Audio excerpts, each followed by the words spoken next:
Pemirsa, kita beralih ke berita selanjutnya. Tindak pidana tertentu di Tipiter Bareskrim Polri berhasil mengungkap kasus perdagangan ilegal bahan kimia berbahaya jenis sodium cyanide atau cyanida di Surabaya, Jawa Timur dalam jumlah besar. Di pergudangan Margomulyo Indah, Surabaya pada Kamis siang. Modusnya, cyanida diimpor dari Cina menggunakan nama perusahaan lain yang sudah tidak berproduksi, kemudian menjual cyanida tersebut kepada penambang emas ilegal yang tersebar di seluruh Indonesia dengan harga 6 juta per gram. Inilah gudang penyimpanan bahan kimia berbahaya jenis cyanida milik PT Sumber Hidup Cemindo yang berlokasi di kawasan Jalan Margomulyo Indah Blok H nomor 9A Surabaya, Jawa Timur. Dari gudang ini, Direktorat Tindak Pidana Tertentu di Tipiter Bareskrim Polri mengamankan 2.851 drum cyanida yang diimpor langsung dari Cina. Direktur Tindak Pidana Tertentu di Tipiter Bareskrim Polri Brigjen Pol Nunung Syaifuddin menegaskan bahwa dari pengungkapan ini pihaknya telah menetapkan Direktur PT Sumber Hidup Cemindo yang berinisial SE sebagai tersangka. Pancoran terbukti memperjualbelikan bahan kimia berbahaya dengan cara ilegal. Modusnya, tersangka SE selama setahun terakhir melakukan impor cyanida dari Cina menggunakan nama perusahaan lain yang sudah tidak berproduksi. Kemudian menjual cyanida tersebut kepada penambang emas ilegal yang tersebar di seluruh Indonesia dengan harga 6 juta rupiah per gram. Atas praktek ilegal ini, SE meraup keuntungan hingga 59 miliar rupiah lebih. Kan khawatirnya kalau pembeli itu dibiarkan akan juga timbul pelaku-pelaku usaha seperti ini lagi gitu. Baik, langsung saya jawab ya, satu-satu ya. Ini akan kita kembangkan sampai ke tingkat pembeli dan pihak-pihak lain yang mendukung atau membantu kegiatan ini.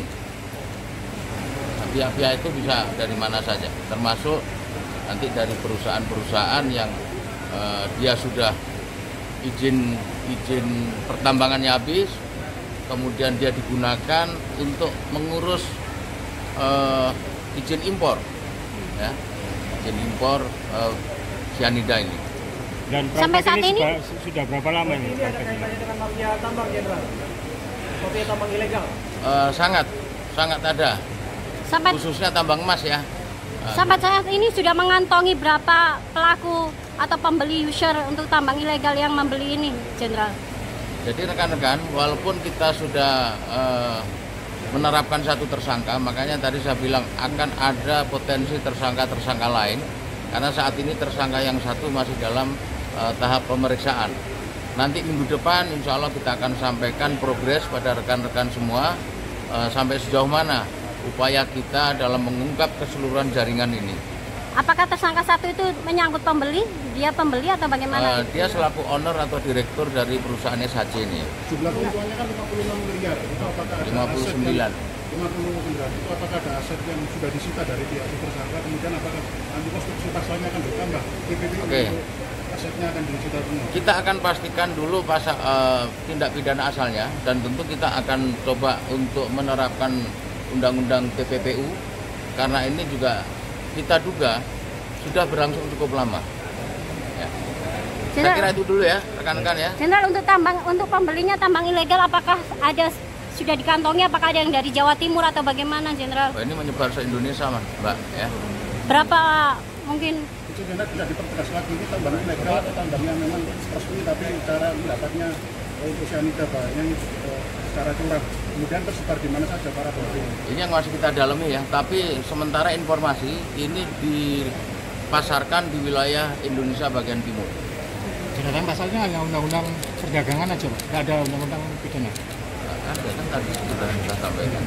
Undang-undang perdagangan, undang-undang perlindungan konsumen, nanti undang-undang tindak pidana pencucian uang dan lain-lain.